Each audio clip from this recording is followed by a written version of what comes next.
Welcome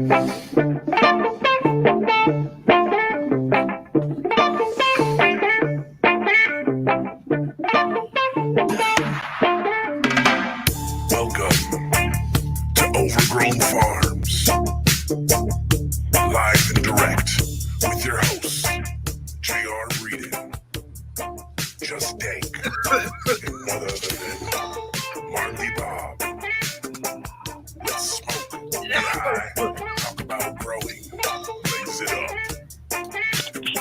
Something we all have a passion for. Cannabis. Thanks again. Make sure you subscribe, like, and share this live video. Let's get it. What up, Jim? What's going on? What's up, guys? Chilling. What's up, Jen? What's What's up, everybody? up? Welcome to the show. Chilling like a villain. Ignacio.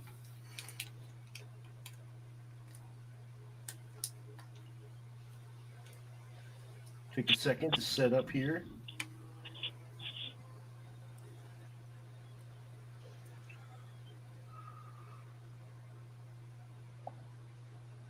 What have you guys been up to this weekend? Not much. Got the kiddo. Spend time with him.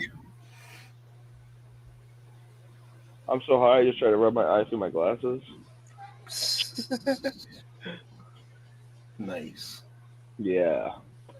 You know what? I did find your doppelganger, though. We did. Oh, yeah? It's so spot on. And Short hair? You know what? I'll tell you what. Everyone on our fucking live has seen the scene that you're in. Your doppelganger. I sent it to JR. I had to pause it and rewind. It's in the opening scenes of Lost Boys. Okay, I'll have to check that out. You should watch it with wifey. Wifey's gonna go.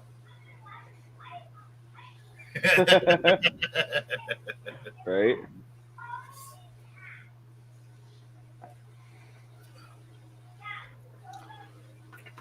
But yeah, you should pull it up. You can do it side by side.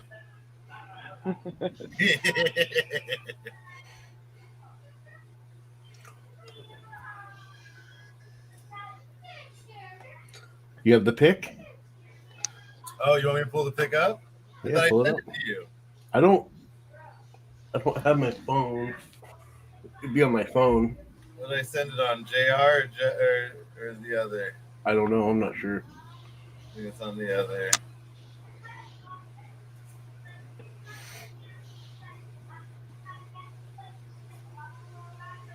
It's not gonna be great on the camera.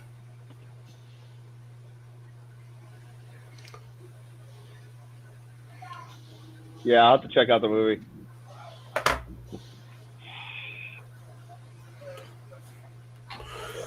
I haven't seen that movie in a grip. Yeah, dude. I'm not even a big fan of the movie. It's one of wifey's movies. And I was getting ready to walk out the room and go smoke. I had the bong in hand. I'm like, "Urgh. Put that down. Let me see that again." I'm like, yo, that means he's like in his late 50s. He's been lying.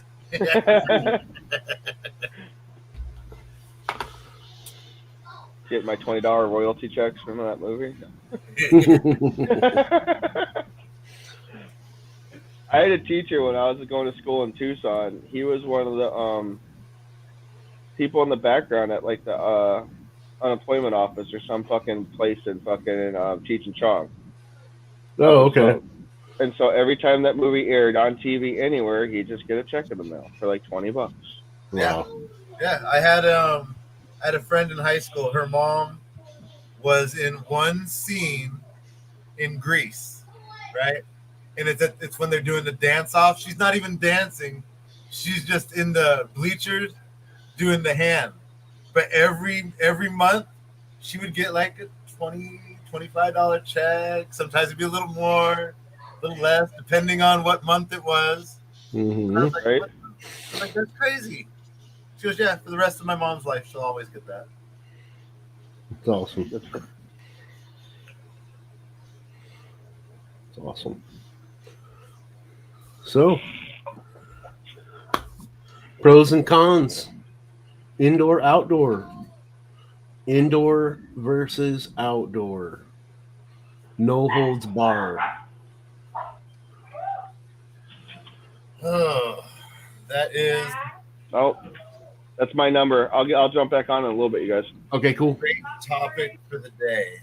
Indoor versus outdoor. Pros and cons. Pros and cons. Well, what do you want to talk about first? Some pros about one? Pros, we'll go pros and then we'll go cons. Pros. Well, yeah, we're doing both for sure. So we'll start with outdoor. Outdoor. The number one pro of outdoor is you don't have to pay for electricity. You reap the benefits of the sun. Nothing gives humans like the sun. Nothing. Spectrum that you get, the advantages it gives you is probably outweighs a lot of the cons. Would you agree? Yes. Yes. And I, yeah,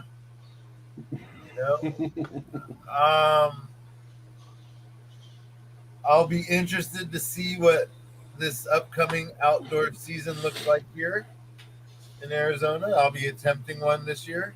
Mm-hmm. My first experience with an outdoor garden was not pleasant. Everything I had died, but also it was like 120 that fucking for like 45 days straight. So yeah. Yep. But yeah, I'm interested. I think it'd be amazing out here. Yeah. Arizona is, if you can get past the heat, you can do some good stuff with your plants. Like I've seen some good looking plants come from Arizona. I would like to assume that the best way to really do it out here would be to do a kind of combo, do a little pre-veg inside, Always, yeah. harden them up harden up that first week, and then drop them in the ground if you can. Yeah. You know, The thing with a major transplant, I'd have to say, realistically, with anything that you're putting outside, it's not worth putting in anything under a 20-gallon. So anything you put outside right now or any later on in the season, as soon as you put it outside, it's going to go into flower. The days are flower days. So that's what's good about Arizona right now is you get a good auto. You could do autos really good, or you can veg a plant for a long time. So if you're going from 7-gallon to 20-gallon and you're putting it outside, I think that you should veg it in the 20-gallon inside for a while and then put it outside. Because like I said, as soon as you put it outside, it's going to go right into flower. So it's not going to, as soon as they go into flower, the roots don't really grow that much after the first 3-4 weeks, like the root growth slows down. If you could do that transplant in and keep it inside for like 2 weeks, 3 weeks, a month, that'd be fucking amazing. Yeah, that would be amazing. But if I suggest just leave it in your 7-gallon, go just put your 7-gallon right outside. How long has it been vegging in the 7-gallon?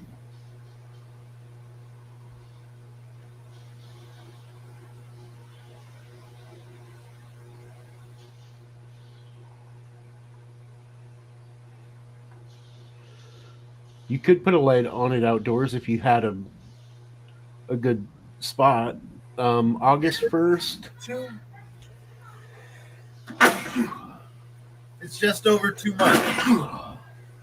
Just over 2 months. I wouldn't think it filled up that 7 gallon complete yet, would you? No, I think it'd still have like a couple months veg in that 7 for sure. I would just leave them in the 7s and put them out then, if that's the scenario. That's what I would do as well.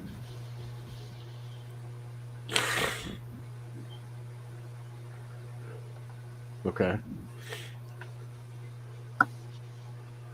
Yeah, if you just transferred and transplanted into the 7s, you should be good. You should have a little bit of you should have more than a little bit of space because you doubled this pot size. So yeah, I would think you'd be good. I wouldn't worry. Yeah, I wouldn't worry too much either. I'd just throw them outside and start them on a bloom schedule right away.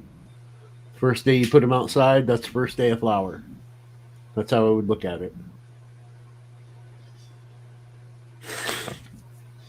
Because up here the outdoor season's over.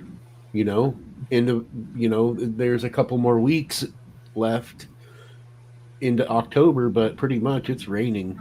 You know, we haven't had any really major heavy rains yet, but the rain's here. They're coming. It's here, and they're coming. Yeah, and a lot of people are harvesting. So if you want to do the whole outdoor season, you want to put it outdoors into April, beginning of May. But Arizona, that's a hard one. You really have to know what you're doing because in those temps, you might have to use a shade cloth for the harder parts of the day, and watering and feeding is a lot more difficult in high temperatures like that. Like the plants are more demanding. You really have to feed them a lot because they want that food. So if you put a plant outside, or if you put a light outside, you totally can do that. You just have to make sure that you're not putting in a spot where it's going to draw attention, for one, so it doesn't get ripped off, or you know yeah, so you're good. Yeah, you could totally put a light outside. It would totally work. Lots of people do that. Same thing as like build a greenhouse around it, a little shelter.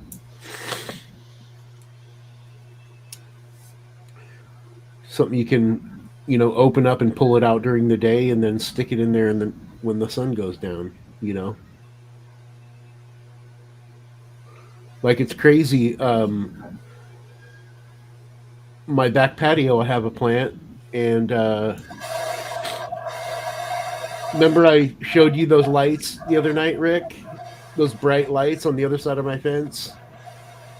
Like when I showed you my patio, you couldn't see shit, right? But then I put it over the fence, and then there's just bright lights everywhere. But the thing's still in full flower. It hasn't reverted yet because it's outside. It knows that it's the natural sunlight is what it's going off of. So it's doing pretty good. But yeah, so more about the pros of outdoor. What are some of the pros? Unlimited root space. Right. If you do it right, you can grow monsters. Yeah, the bigger the hole you dig, the more area you have for that plant to spread out, the bigger root wad you're going to get. gonna reap the benefits of that majorly.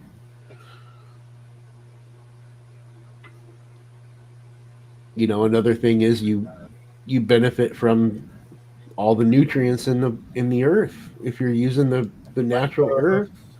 Yeah, Microbes. worms. You know, any hummus that's in the ground that's been broken down for how many who knows how many years. You know, not to mention all the minerals, rocks, volcanic crap. Who knows? There's all kinds of shit.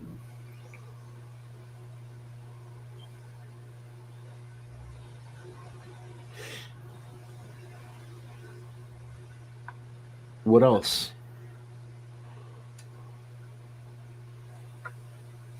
Well, it falls under pros and cons, you know, and it kind of goes with the microbial life because it's organic. You got bugs. Bugs. You got Yep. bugs. You got Good. beneficials, and you got fucking. Good and bad. Yep. Good and bad. With the bad come the good, though. You know, where the bad ones are, the good ones will scoop in and we call them the soldiers. What are some of our natural soldiers? Ladybugs, praying mantises, spiders, some mites, because there are predatorial mites. You have nematodes. Green lacewings. Should we go on? There's hundreds. There are. Every negative, there's a positive. Yeah. That's life. Yep. A greenhouse would be awesome. Greenhouse would be awesome. Marley Bob's little greenhouse is awesome. If you get a chance, Peyton, hit him up and have him send you a picture of it. He got it off of Amazon for dirt cheap. Dirt cheap. Yep. And he's about to plant in his, so you should talk to him. He wants to do something similar to kind of supplemental lighting for a while. He was talking about it.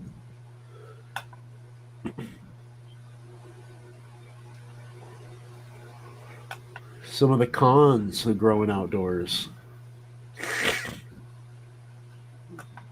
Well, we already said one. The bugs. Isn't that the biggest con? It's pretty much the biggest one, you know. You Up know, here, it's the rain. no weather. Weather's Nope. always going to be number 2 on cons. The weather, the Because elements. There's never a perfect fucking day, especially in the plant world. Yep. But then again, if you only grow outside, and plants have been growing outside for millions of years, Yeah. you know, so with the right environment in the backyard, no matter what nature hits you, I think you're okay.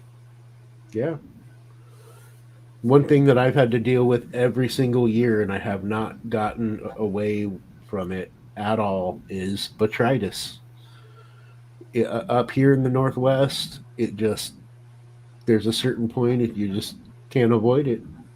Your plants aren't done. You see botrytis, oh well, time to cut down. It's bad shit. It's bad shit. Botrytis is it's like a mold. It's like a bud rot. It turns your buds into like a jelly. I don't know. I can't explain it. Just a moldy fucking mess. It's weird. It sucks. I don't wish it on anybody. Nope, I have not had that, knock on wood. Yep. Yeah, Ignacio just said the other one. The rippers. Yep. You know, you always have to Pay attention. You always have to be, usually somebody that's stealing from you is somebody that you know, Knows you. that knows you, that knows your routine. Like you can always guarantee it's somebody you know. Your neighbor, your fucking best friend, your girlfriend's best friend, your fucking girlfriend's brother. You know what I mean? You don't even know who it could be anybody. Because as soon as they find out you have that plant,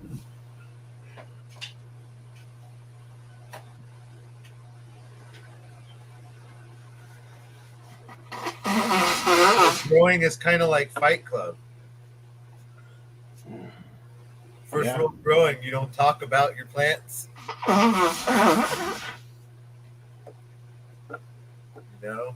Especially out in the public where Yep. you have to be cautious. You have to be prepared. Know who you're dealing with. I mean, shit.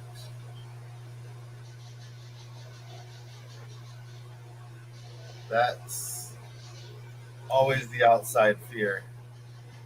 And you know what? That's even an inside fear. That's why inside, you can be a little bit more cautious by having a filter. But outside, you're left to the mercy of the plant. Yep. If that plant's going to stink up the neighborhood, it's going to stink up the neighborhood. Yeah, if your neighbor's going to fly his drone over your yard and look in your backyard, he's going to do that too. Yep. But yeah, you just have to be vigilant. You have to take precautions. My buddy kept getting his plants stolen every year. To the point where he won't even grow anymore. He just goes to the club. He's like, fuck it, I don't want to grow. And I told him, I said, well, here's a couple things that you can do to prevent your plants from getting stolen. You ready?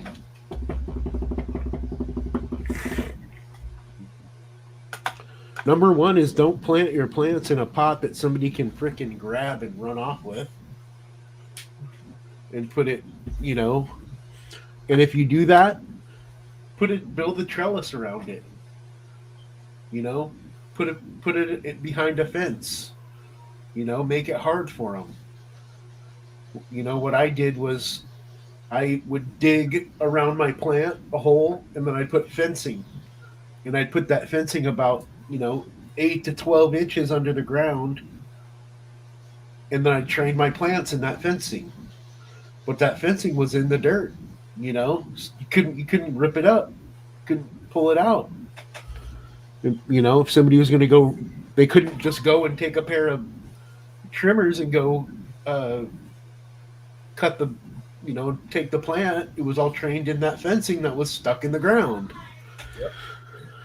And another good thing is those dog kennels. 4 pieces of fencing.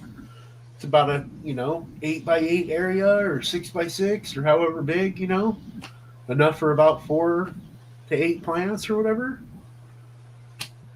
Lock that shit up. Put a piece of plastic over the top if you need to. Then you have a greenhouse. Yeah, perfect. It's got a door. Put a lock on it. You can fasten it to the ground easy. Yep.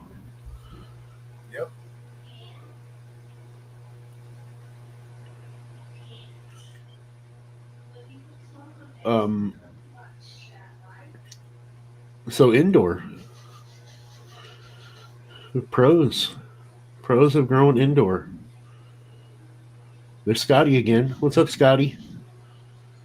Perfect capability to run the perfect environment. Right. You can control your environment to your specifications. Should we just make should we make an example? No. Let's make an example. All right. We're going to use me as an example. Having better exhaust and intake. Just in this last week, the plants have literally grown 6 inches. And That's not awesome. just like everywhere, side branching, just because I've controlled that temperature to below 80. Constant. My plants are now loving it. Right on. I thought they were happy at 88. No, they were just living. They weren't thriving. So environment is key. Environment is key. Totally. You can create that. You can control it. You can control it. You And can adjust. you can totally whatever environment you want your plants to be in, you can create it as long as you have the right stuff. You know, if you're running a big area with a lot of lights, you're going to need more air conditioning, more airflow. That's basically what it is. You know, if you can control your intake and your exhaust, you can have the perfect environment. You know, it does take a little bit of money, A Scott. little bit of money, Scott. If you know me, I'm on a budget and I play on a budget. I don't have hundreds and thousands of dollars to invest. I got dollars to invest. So every dollar counts. So if you do your homework and you do your research and you look and you see your reviews and you read your reviews, you can get some pretty good shit. Yeah. Like creating this and I'm gonna say it. Creating the environment for the 4x8 has been a challenge. And I've done it. How much have we invested so far I don't know. into the 8x8 or into the 4x8? What, $150, $200 Yeah. for ventilation? Mm-hmm. And the only thing I haven't got yet is my cold air humidifier. Once I get my cold mist humidifier, it'll be a game changer. Because then I won't have to deal with this trying to push 30% humidity in my tent in Arizona. I'll be able to control that. I'll be able to keep it in the 60s. My temperature's below 80 now. I mean, fuck. My plant should literally go from like living to enjoying life to now loving life. So yeah, step by step, it's Yeah. a process, but yeah, you can be done cheap, Scotty. I mean, shit. You've been doing a lot of you did a lot of trades. Yeah. Your system, dude. I mean, shit. Your tent alone. That was a score. Fuck. Major score. Major. It just takes time. It just takes time. So let's talk some more about indoor. Some of the pros are one of the pros is definitely quality. Like with that being able to control the environment, you get really good quality. You get really good bag appeal. You know, a lot of people will argue that, oh yeah, indoors better than outdoor, or outdoors better than indoor, or blah blah blah. But it's all about preference, you know. Um.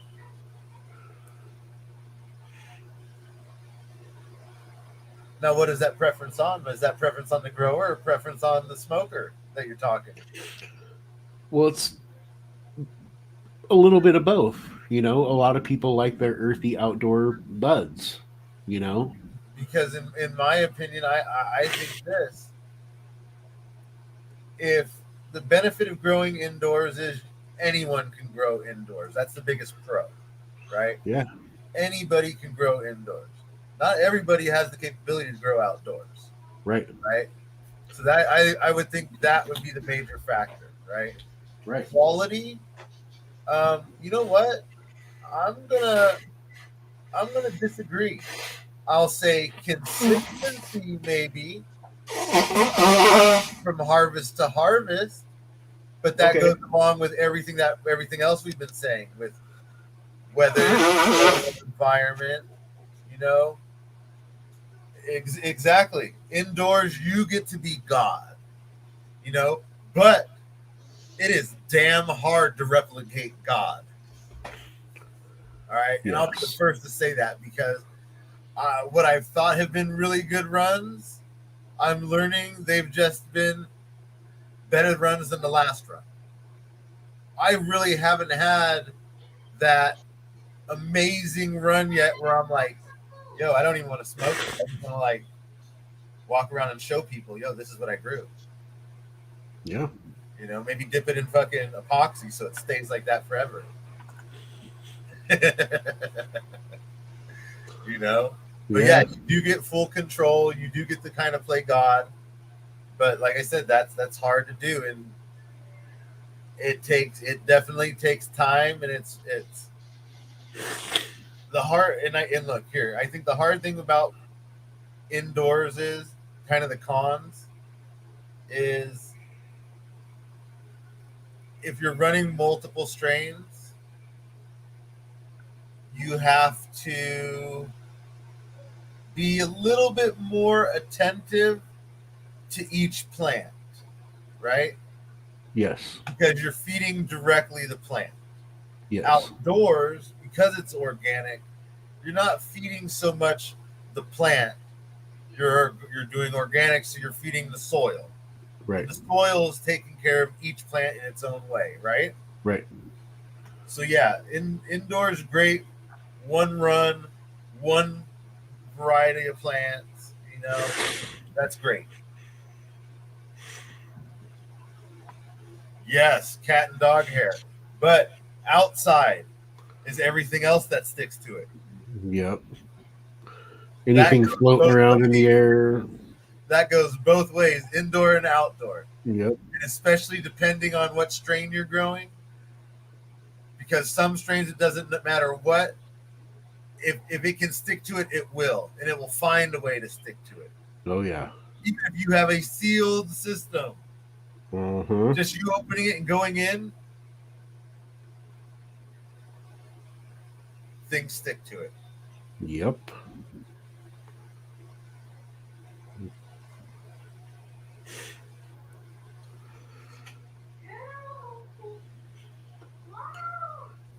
Any more pros to growing indoors?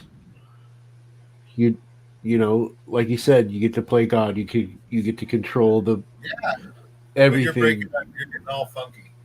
Am I? Um, yeah. Um, here's a big pro. The amount of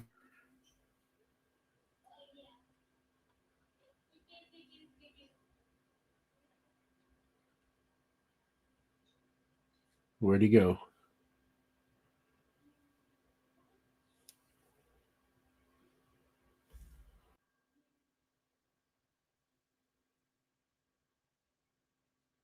He's gone. It's just me. He was just right in the middle of saying something too. Lost him. Um, Cons growing indoors. Just like that. He's gone.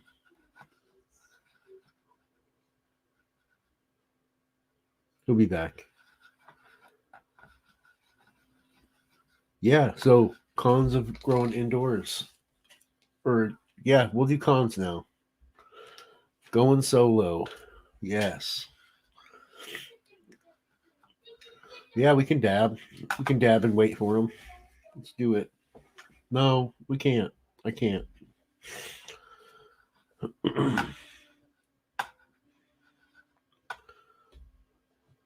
I know. I don't even know what he was going to say.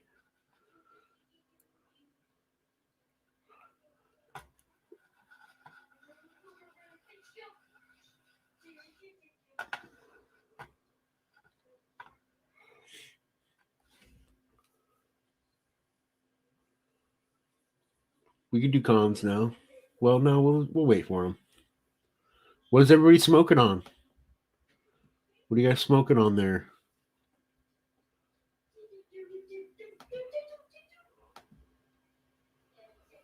Dabbing in his memory.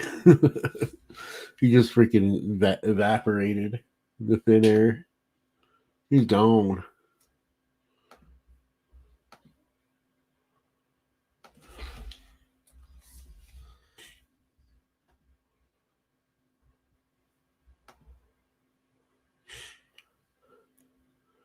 Bacchio drip, huh?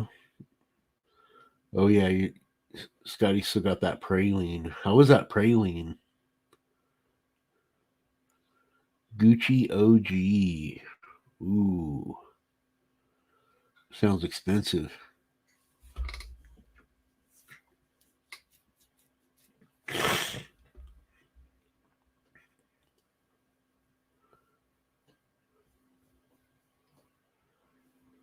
Blueberry Skittles.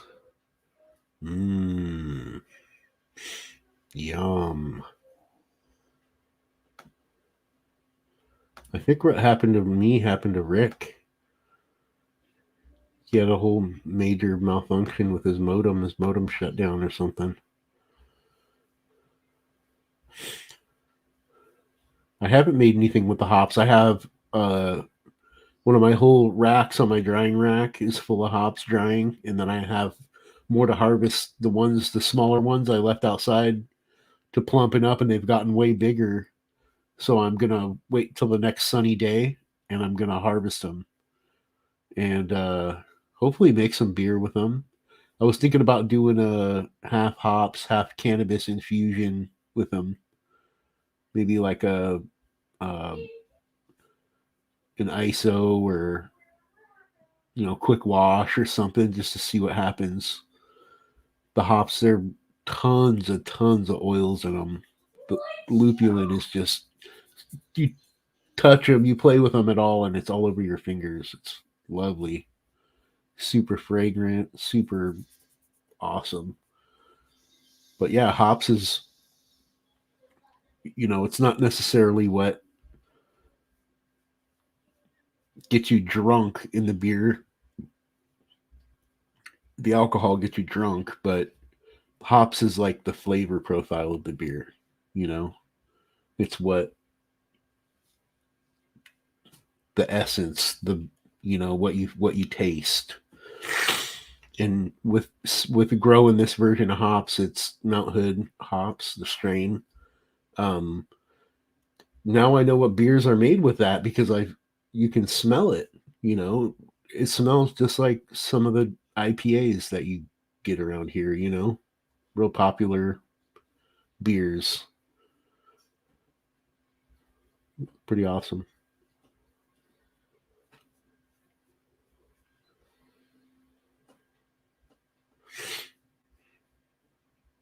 What the heck? What in the world happened to Rick's computer?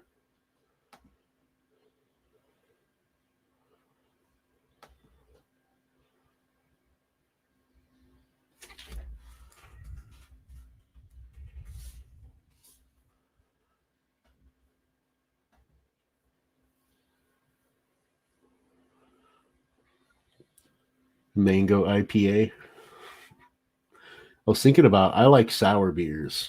So I was thinking about making a sour beer with some of them and do an infused beer. Do it infused.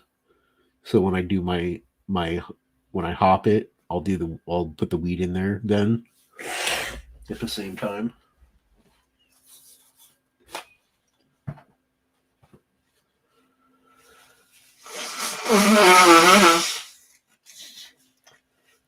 Green apple apple IPA. You know what's funny is I was over at my friend's house yesterday getting some snap beans, and they have a whole orchard and their apples are just full. And I was talking to her about doing a hop cider with her, do a a little collaboration, and cider and hop it up with my hops. Be freaking awesome. I don't know yet, Ignacio. I got like 6 different strains right now. I got vanilla. I got 4 different versions of vanilla. I got mint Milano. I got the Obama Purple Hindu Kush, and then I have Bungle, and then I have the Deadhead. So I have a couple different options. I might do a combination of all of them, concoction.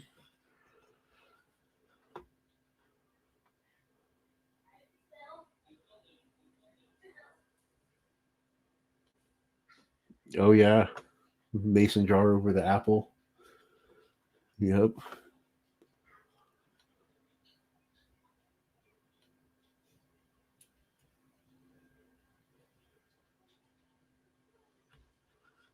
Where the heck did he go? He's reading my messages.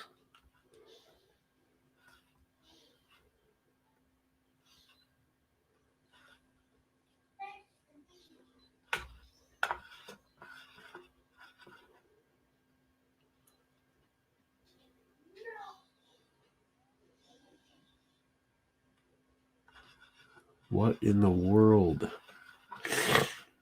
There's 6 people. What's up, everybody? Thanks for hanging out with me. See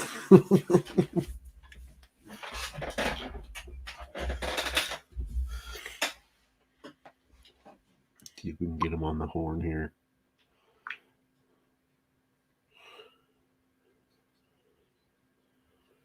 No, he messaged me.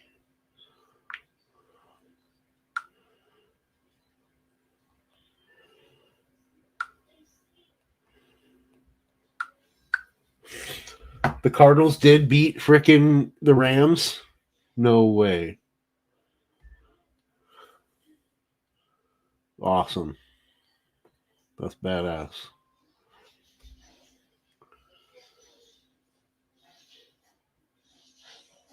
Four and 0, right?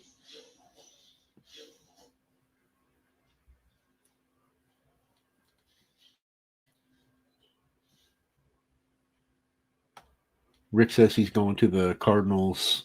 The Cardinals 49ers game when they come to town. It's going to be interesting. Hell yeah. The Rams are doing pretty good this season too, aren't they? We just knocked them off their pedestal, I think.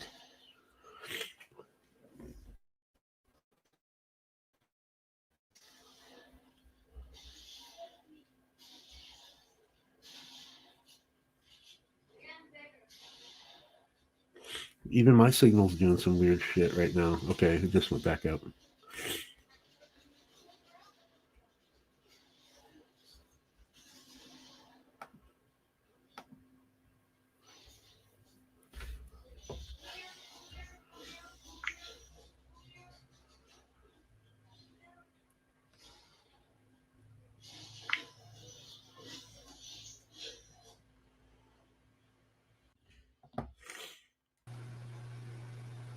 Technical difficulties.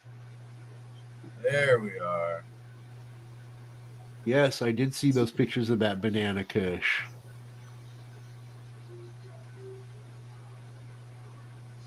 It looks pretty freaking good, Ignacio.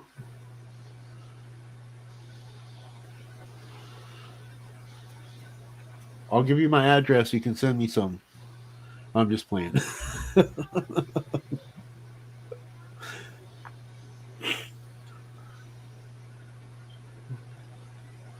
Yeah, so you were saying something. We waited for you. What was I saying? I got frazzled because the fucking site crashed on me. Like it literally kicked me off. So we're having Yeah. technical difficulties.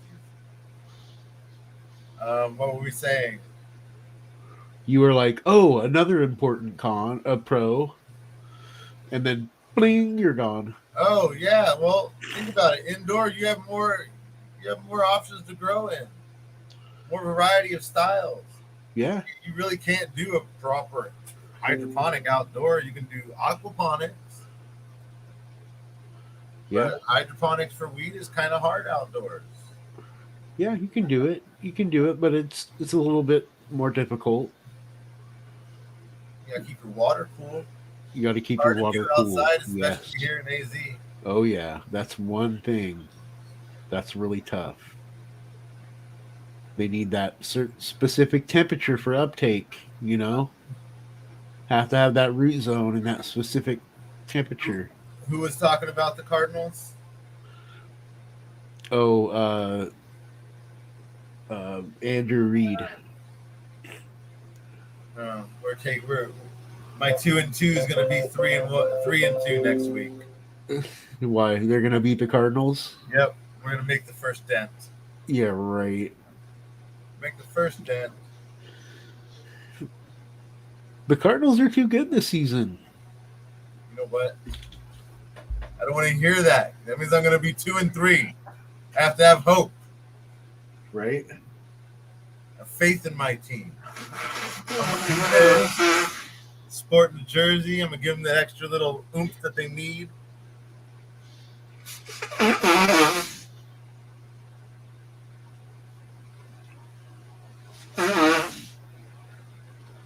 So he wants to do a deep water culture bubble system.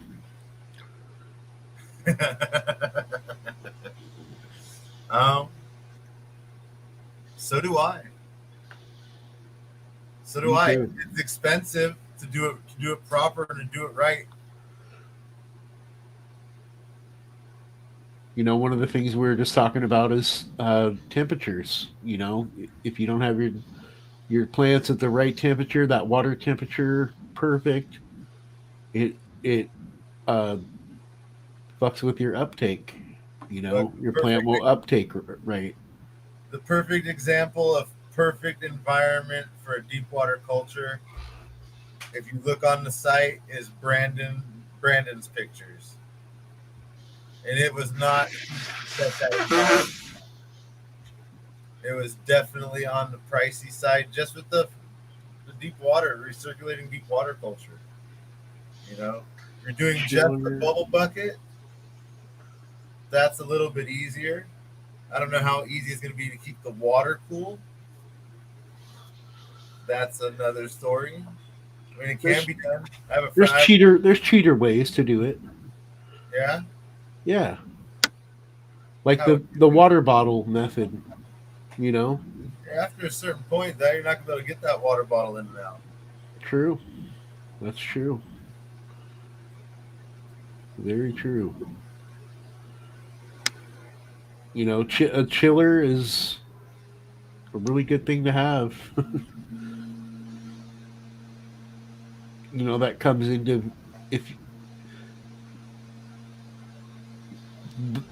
if you can keep your tent at a lower temperature, you're gonna do a lot better with hydro buckets with deep water culture. It's all about temperature, for sure. One of the issues that I had was I wasn't doing necessarily a bubble bucket. I was doing a recirculating where I was pumping it up to the top and then it was coming down, constantly, and it just rotted out. It didn't do very well at all. So, yeah. What are some other cons? Do you know any more? Think of any more? For indoor? Or pros for growing indoor? For pros? Environment's the big one. That plays in so many different areas. Right.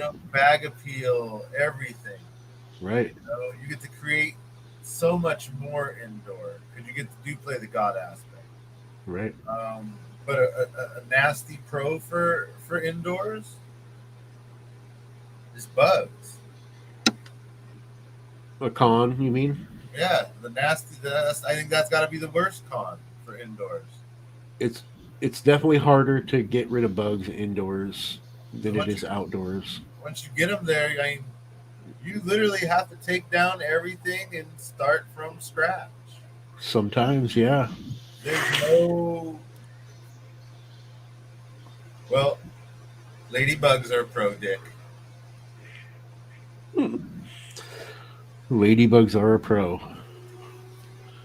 But yeah, bugs would be the biggest because it's not like you can just spray anything. It's not like you can just fill your tent with a bunch of ladybugs and hope they Right. stay there every time you open the door. Right. That's a little bit more difficult. That's right, Scotty. Embrace those bugs. Use them to your disadvantage.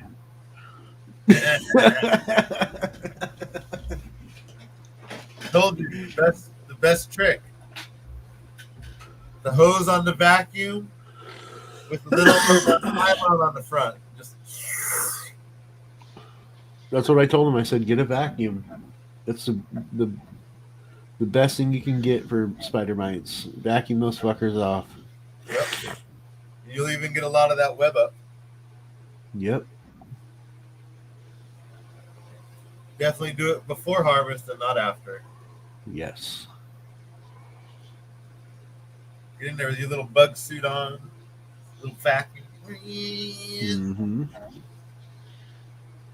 We call you the Orkin Man. The Orchid Man. Some cons. Let's hear some cons. Some more. Expense. Expense. You have to pay for that light. So Let's start off. You have to buy the light, and then yeah. every month you have to pay for the expense of running your light. Yep. And then if you get a really big light, you have to cool that light, and you have to cool that area. Either you're running fans, you're doing hydro, you're running pumps and Chillers, yeah, chiller. humidifiers, dehumidifiers. Yeah. Yeah, you can get solar. You can. But depending on what kind of solar you're getting and what size run you're doing, what size system you're running, that's a lot of solar. It is a lot of solar. I mean, even let's be real. Even the 100-watt solar panels that you can get at Harbor Freight that are like 125, 150 bucks. You need 10 of them just to run a 1,000-watt light. To run one light. No way. Think about it. You'd need 10, 100 to really run 1,000 watts of light, actual wattage. But then think about how many batteries you're going to have to buy. And more importantly, how many marine batteries you have to buy. Yep. To hold the juice to run it when there's no sun. Right. So yeah, solar in the long run, solar would definitely be the way to go. But up front initial, solar ain't cheap.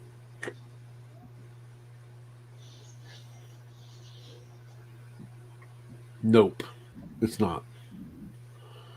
So indoor cost. I'd say cost and bugs, cons 1 and 2. I mean, pots, soil, lights, fans, hand tools, pH, ppm, every little tool nutrients, everything adds up. Everything. And here's the worst part. if you're like every other grower on the planet, every grow you try to modify your system. So you're always updating, trying something new, changing this, changing that, trying this, trying that. So you're never running the same exact system. Well, not even, I mean, nutrients for sure. You go through a lot of nutrients, but there's more than that. I mean, pot sizes is number one. Like for example, in the 4x2, running 3 gallons was great because I could fit 8 in there, max it out, and it gave me a full huge canopy. I could have done 15 gallons, but then I'm doing a much longer veg. Now that I'm in the 4x8, now I can run 15 gallons all day. That's a whole That's a huge increase in soil. That goes from 1 square bale to now 3 square bales. That goes 1 bag of perlite, now 3 bags of perlite. It goes 1 bag of worm castings that lasted me multiple runs. Now I'm 2 bags of worm castings to get through one run to amend and top dress. So yeah, on every aspect, indoor is more expensive. Because outdoor doesn't the ground. I can veg inside for a month, 2 gallon pot, no matter no matter what tent I'm in, and then right outside. Get it nice to where I put it outside, and if I'm going to put it outside, I'm only putting it outside to finish, right? So I can start my next run. So by the time that one's done, the next set's going right outside, so I can do a perpetual, right? 4x4, I'm using 3 gallon pots. Should I go bigger and give me for a minute?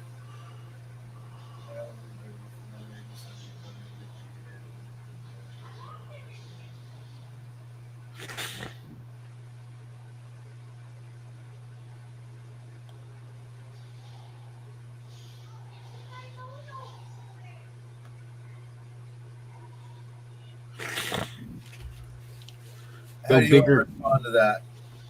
Bigger pots. How many plants do you have in that? You just have the two. There, three clones and 2 autos. It looks like. Okay, you can go bigger pots. Yeah, I mean, your plan was to run 4 15s in your 4x4. I was gonna do 4 15s. Yeah. With the autos, 15 gallons seems to be a little excessive. I'm thinking for autos, the perfect size is that 7 to 10. 5 is you start giving it that little extra room. 3 is restricting yourself. 15, I've seen what a 15 in with a deadhead can do, and it got pretty freaking massive. I'm hoping that wasn't just genetics, but also that was 125-day strain. So it vegged for a while, and it was an auto, so it grew very big, very, very fast. Right. I'd like to see for photos for your clones, if you depending on what you're doing with your clones, how you're going to grow them, how long you plan on veg them. Pot size is determined about how long you're going to veg it. You don't need it in a 15-gallon pot if you're only going to veg it a month and flip it. It's overkill. You're wasting a lot of soil. Would you agree? I agree. Big pot means big veg, long veg. 2 month minimum in a 15-gallon. I would say 3, because it ain't filling 5 gallons a month. Yeah. And if it is, and I'm not saying it can't, but for it to do that, you have to be on point. Yeah. It can be done. I've done it with organic. So let's ask a question. Fabric pot or plastic pot? Either or. What do you prefer? I prefer either or. I don't. It doesn't matter to me. I mean, if I could, I'd have all cloth pots. You know. Well, you would prefer cloth pots then. I noticed this. I had better root structure in the cloth. Yeah. Um. The cons about the fabric pots are cleaning them. You know, taking them to the laundromat and doing all that. That's a mess. Not fun. But they're great for, you know, root structure. They're great for yield. They're great for the plants. The plants love them.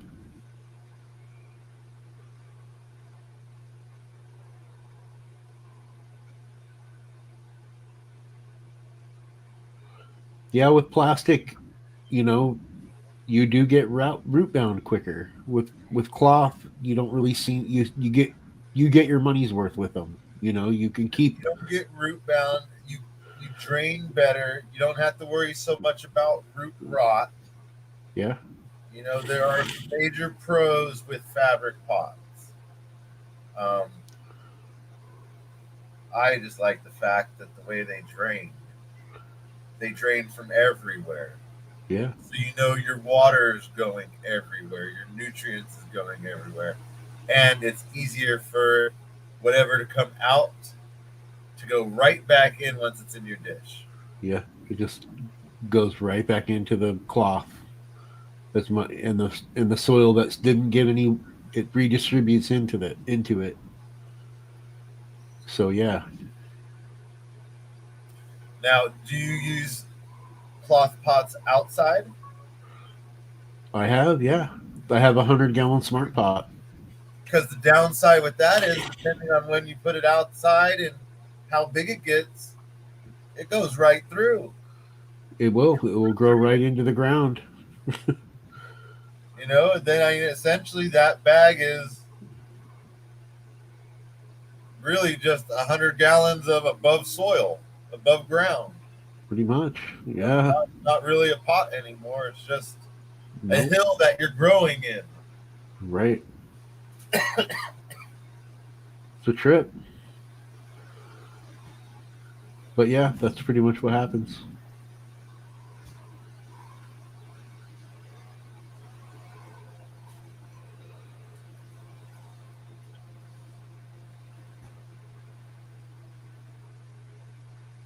Yep. Con- To put the Violet Beauregard in a 5 gallon fabric. Sweet. Let her start to take off. Hopefully, she'll catch up to these giants in the tent. Those pots are called Are those air pots? air pots. I've never used them before, but people seem to like them. I mean, they pretty much just super aerate the roots. Basically what the smart pots do, it's aerating the roots and it's pruning the roots as well. Any of the feeder roots that try to grow out, they just grow out and die. Grow and So it's a die. combination of both. Yeah. You know, you air prune with them. They last. I'd say they last longer. You know, I've had plastic pots for several seasons in the Arizona sun. Fabric pots, eventually, they're gonna They become part of the earth Yep. outside. Yep. Yep. And it will be pointless moving it or even Yeah. trying. Mm-hmm.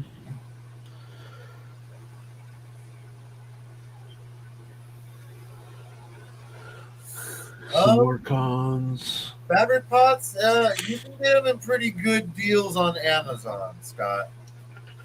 If you got to bundle up, you get like 5 or 10 at a time. You get a pretty good deal.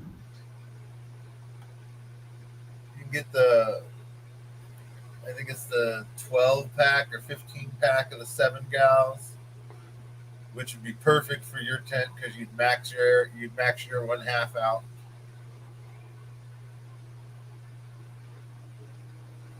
Oh, the air pots are Pots are expensive. really Yeah. expensive.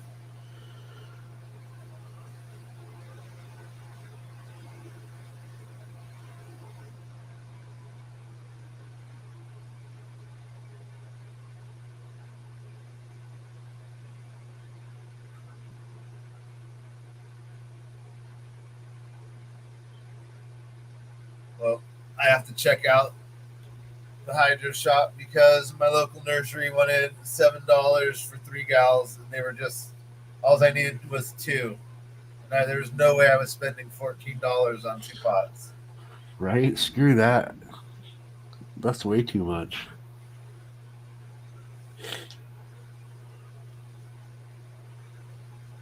No, so instead of going into 3 gals for this breeding run, I have to wait oil and put them in 5s.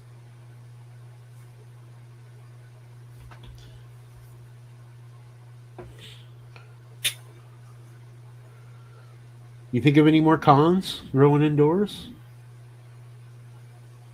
What about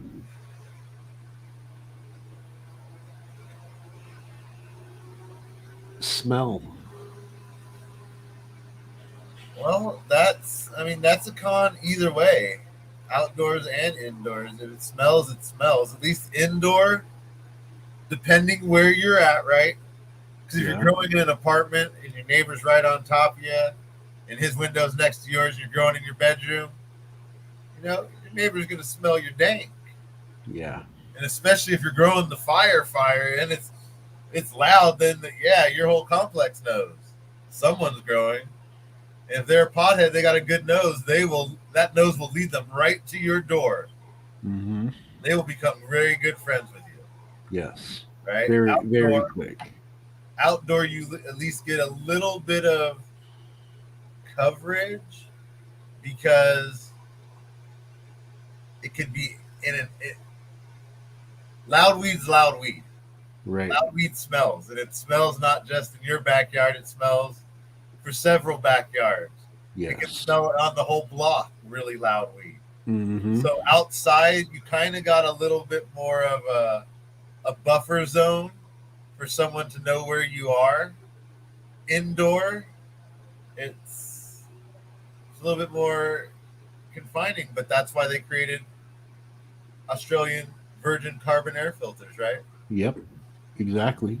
And you can buy those anywhere, any hydro shop, Yep. Amazon, and 500 other websites. Yes, you Yeah. can. So indoor, at least you can mask your smell essentially. Yeah. So that could be essentially it could be a pro as well Yeah. because you have the capability.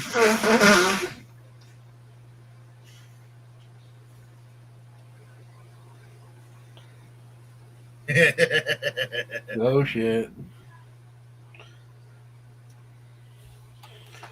Yeah. A lot of people, that's a big con for them is trimming. Trim day. A lot of people can't do trimming.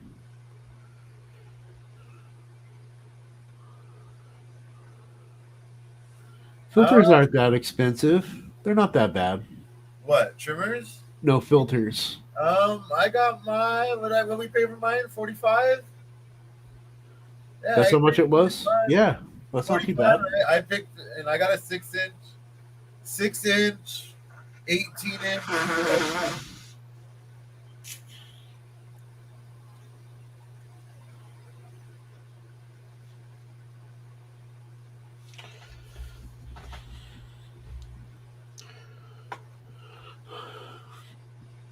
To sum it all up, somebody just getting started, what would you suggest them to do, indoor or outdoor? Someone just getting started to get the feel and taste of it, I would say if you have the capability and you're just getting and you want to get started, outdoor all the way. Grow one or two outdoor, get a feel for it, feel if it's something that you can do. Because not everybody can grow weed. It's not as easy as just watering it when it's thirsty, right? Growing, you have to have a green thumb. You have to have a green thumb, right? So the reason I say outdoor, it's not going to cost you a lot of money. If you're able to grow and you're confident that you're going to like growing and you're going to be successful and you want to continue, then yeah, you can move indoor because now you get to really fine tune and work with something, create something, you know. You get to create the environment. You get to, it's going to be more of a learning process. It's going to take a little bit more money. But the cool thing with growing indoors, your system can grow as you grow. Yes. You know? And as it should. As you become more of an experienced grower and the knowledge is coming in and the system builds itself. You're like, oh yeah, now that I know that, I know I need this now, so I have to make a little investment. And here's the rule of thumb. You can't invest more into your system unless every harvest is better than the last. Yes. If you're growing the same weed and you've upgraded and your product, your harvest hasn't changed, it's something you're doing. So you have to relook about what you're doing.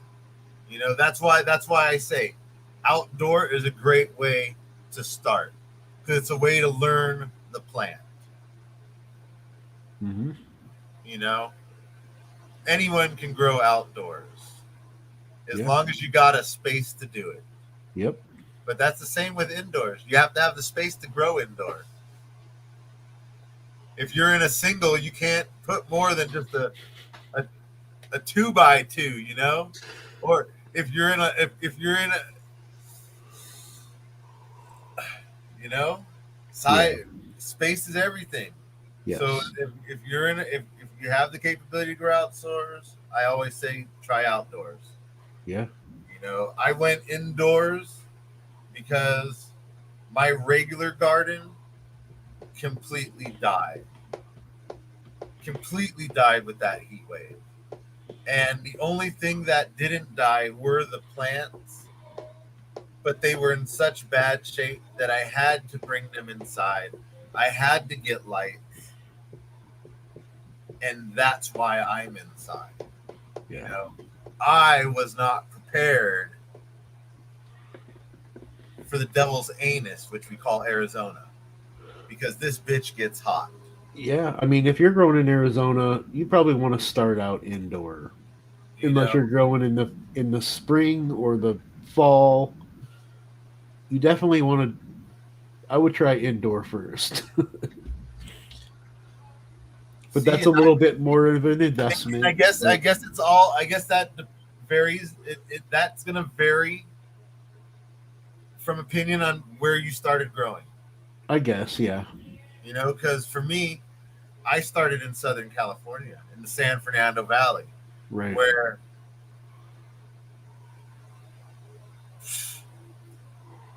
April I had seeds in the ground because April, even though it wasn't really, it was still kind of in that 12-12 zone, right?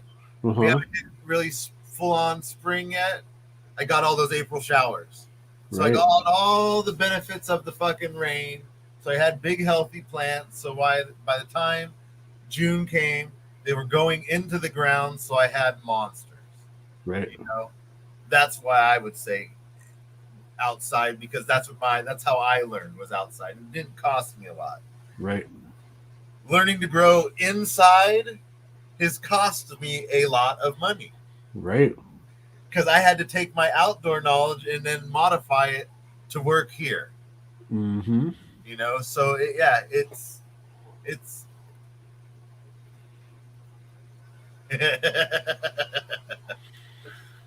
devil throat breath. I don't know. I like the devil's anus better. Hey, and here's why I say that. And I'll post pictures. I moved here in 2019 in June. August of 2019. Got a flat tire. 12 o'clock in the afternoon. Put the 2-ton jack under the truck, and I watched the jack sink into the fucking street. That doesn't happen in normal parts of the world. No, it doesn't. The street doesn't melt underneath the jack. The asphalt. Yes. So I had to call people like, yo, have you ever seen this shit before? Is this okay? Should I even be playing with the tire? Or is the whole car just going to fall on me because the ground is fucking sinking? Yeah. It was a little freaky. When it's that hot outside, I never got those memes before when they show Arizona and traffic cones are melted. Yeah, I believe it. Because my first 4 months here, we took the car in, and one of the people, their screen on their dash had actually melted into the dash. Oh gosh. And the first person said at Mazda was, yo, get yourself a window thing. Yeah. One of the thick ones, the insulated ones. Yep. Not the cardboard. Yep. Definitely a must. Hot. Yeah. But that jack sunk all the way down to the frame of the jack. All 4 wheels were. That's crazy. And the only thing I knew was no matter what, the jack wasn't rolling. Yep.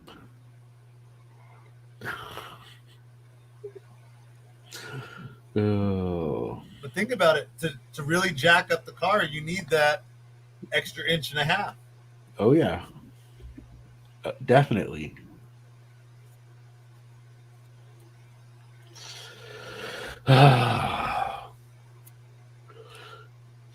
Anything else? Anything else we need to talk about? I don't know. Any questions? Any concerns from our loyal viewers out there in Facebook land? And YouTube land. Well, a lot of these are Facebook world. True. You okay, bud?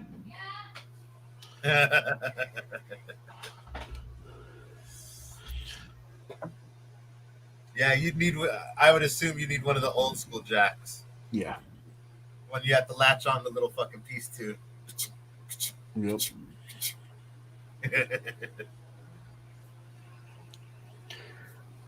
Best tips for growing outside in AZ. Well, utilize the early spring and the fall. You know what I mean? Grow indoor. Put your plants outside in, February. I would say this. Ideally, Peyton, like Jimmy said in February, and then I would veg March, April, May, June, July, August, September, October.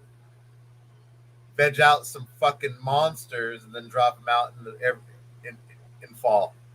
Yeah, when the light cycle's the light cycle's already started 12/12. You're already in flower.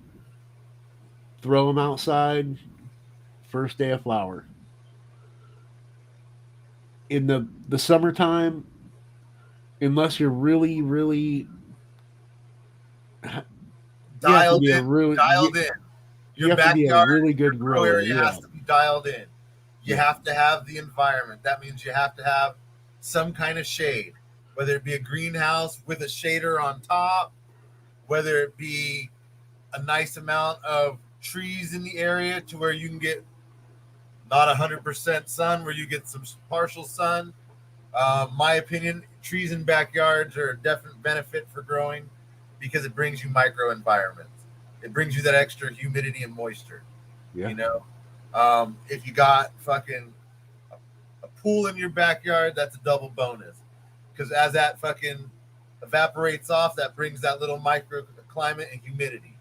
You know, so moisture and shade, biggest fucking focus for outdoor growing in Arizona. I agree.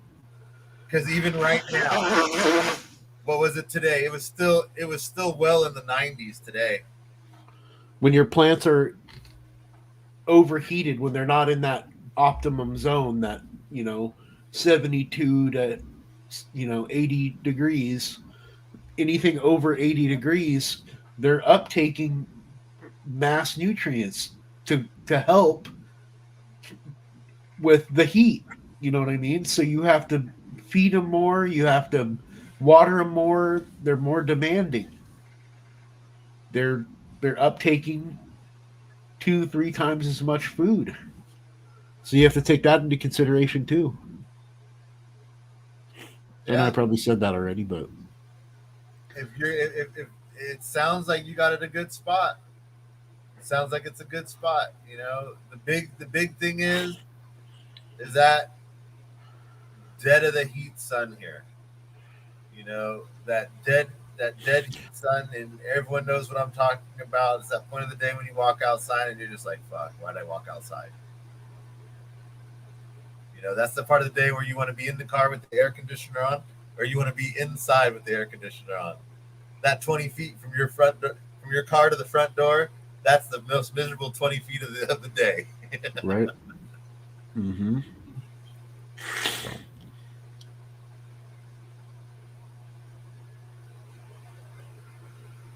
Well, shoots. We're 1:20 in.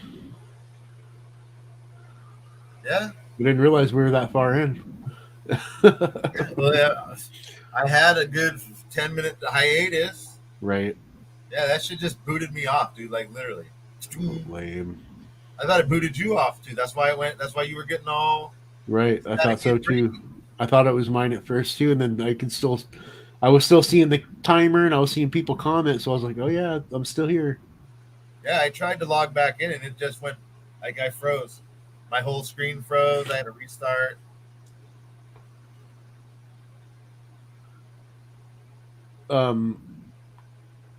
You have any shout outs?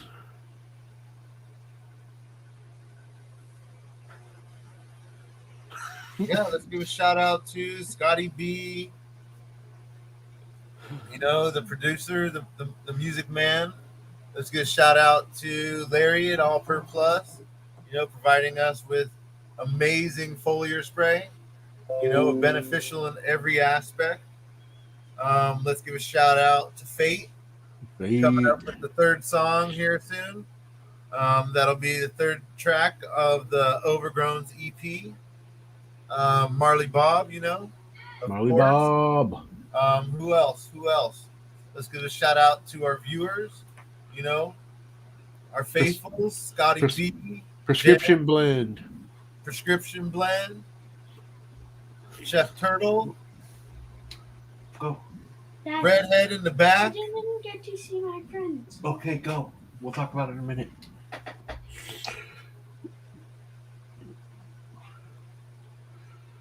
Sweet.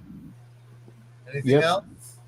All our viewers. Thanks everybody for hanging out, checking out the show. Shout out to that kid with the red hair. That's my little monster. Yep. Sweet.